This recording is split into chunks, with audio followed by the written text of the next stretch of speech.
अकरम की बरेली शहर में चाय की एक छोटी सी दुकान थी। पूरा दिन मेहनत करके बड़ी मुश्किल से अकरम अपने परिवार के लिए पैसे कमा पाता था।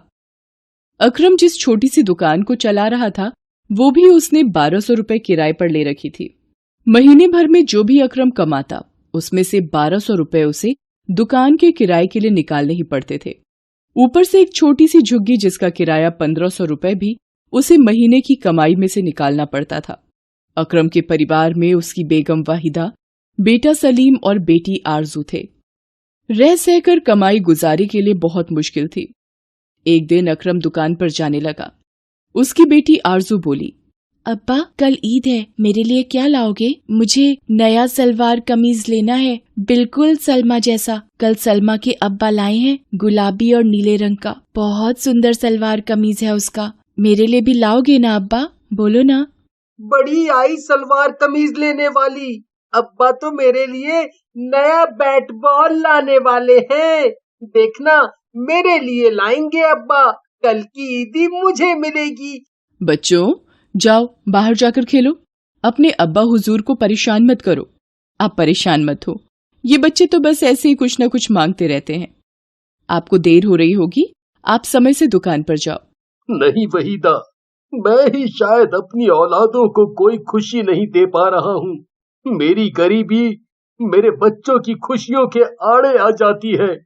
क्या करूँ अल्लाह। अकरम भले ही गरीब था, फिर भी वो अल्लाह पर बहुत यकीन करता था। दुकान पर जाते हुए वो रोजाना मस्जिद होते हुए जाता था। वो दुकान पर जैसे ही पहुंचा, एक व्यक्ति कुछ गुंडों के साथ वहां आया और अकरम से बोला, अकरम मियां, निकालो हफ्ते के पैसे। पिछले हफ्ते मैंने तुम्हें छोड़ दिया था, पर आज मैं पैसे लेकर ही जाऊंगा। दुकान चलानी है तो मेरा हिस्सा भी टाइम पर दिया करो। जमील भाई, मेरी इस महीने बिल्कुल भी कमाई नहीं हुई। दुकान और घर का किराया देना भी बाकी है। मुझे इस बात से कोई मतलब नहीं, मुझे तो अपने हिस्से से मतलब है। यहाँ बाजार में सभी दुकानदार मुझे अपनी कमाई का हिस्सा देते हैं, तुम्हें भी देना है। परसों ईद है, कल मैं फिर आऊंगा, मेरे रुपए तैयार रखना। जमील अकरम को अगले दिन आने की धमकी देकर चला जाता है। अकरम मायूस होकर घर वापस आ जाता है। पूरी रात वो सोच में रहता है कि अगले दिन जमील आएगा और उसके पास बिल्कुल भी पैसे नहीं थे। जमील एक गुंडा था और अकरम को अपने से ज्यादा अपने परिवार की चिंता थी।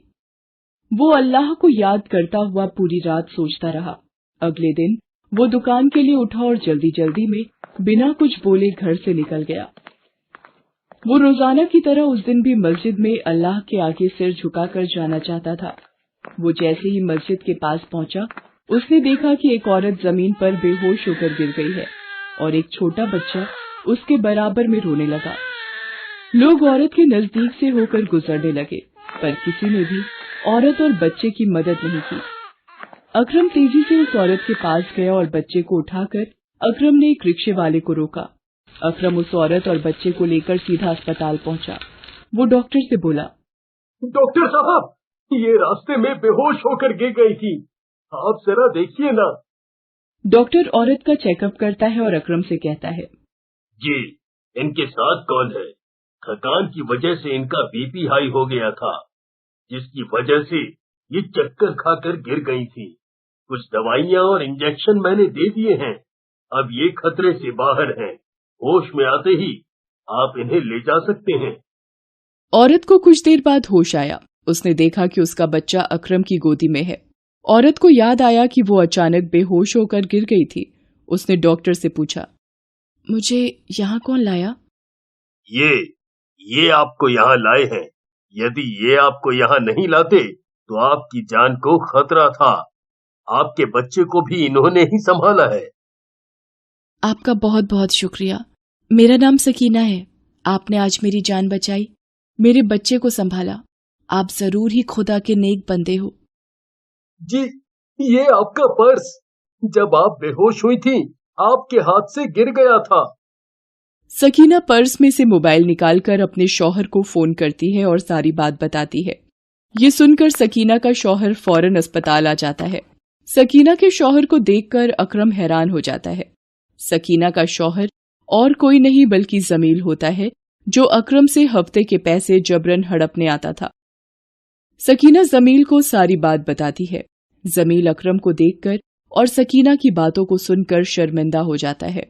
वो अकरम से कहता है, अकरम भाई, आज आपने मेरी बेगम और मेरी इकलौती औलाद इकबाल, मेरे बेटे की जान बचाई।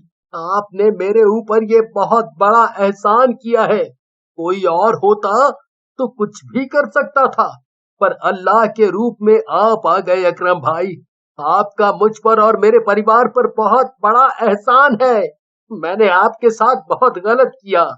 मैं गलत इंसान हूँ। मैं आज तक किसी गरीब की मेहनत के पैसे लूटता आया हूँ। शायद ये अल्लाह ने मुझे सबक दिया है। मैं कसम खाता हूँ कि कभी किसी गरीब की मेहनत और ईमानदारी की कमाई पर कब्जा नहीं करूंगा। अल्लाह, मुझे माफ कर दो। जमील मियाँ, आपने अल्लाह के आगे अपना गुनाह मान लिया। वो आपको माफी जरूर देंगे। और मैंने आप पर कोई एहसान नहीं किया।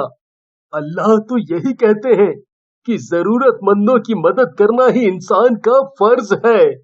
मैंने जो किया उसमें अल्लाह की मर्जी थी जमील भाई। अकरम भाईजान ने हमारी इतनी मदद की है, हमारा भी कुछ फर्ज बनता है। मैंने सब कुछ सुन लिया है। आप अपनी गलती को सुधार सकते हो। कल ईद है और ईद के पाक दिन पर आप अकरम को उसकी मेहनत के लिए हुए सारे रुपए लौटा दीजिए। आपके गुनाह अल्लाह माफ कर देंगे। जमील अकरम से लिए सारे पैसे लौटा देता है और दोबारा किसी भी गरीब के साथ ऐसा बर्ताव न करने की कसम लेता है। घर आकर अकरम सारी बात अपनी बेगम को बताता है।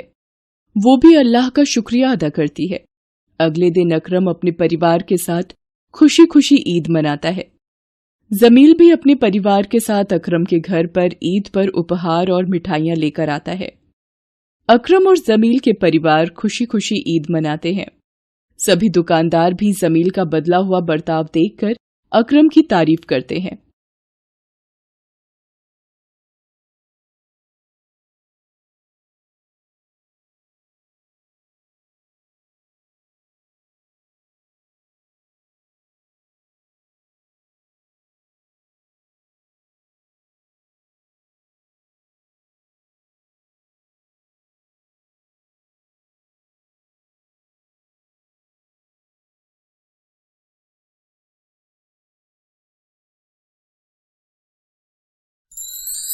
Thanks for watching.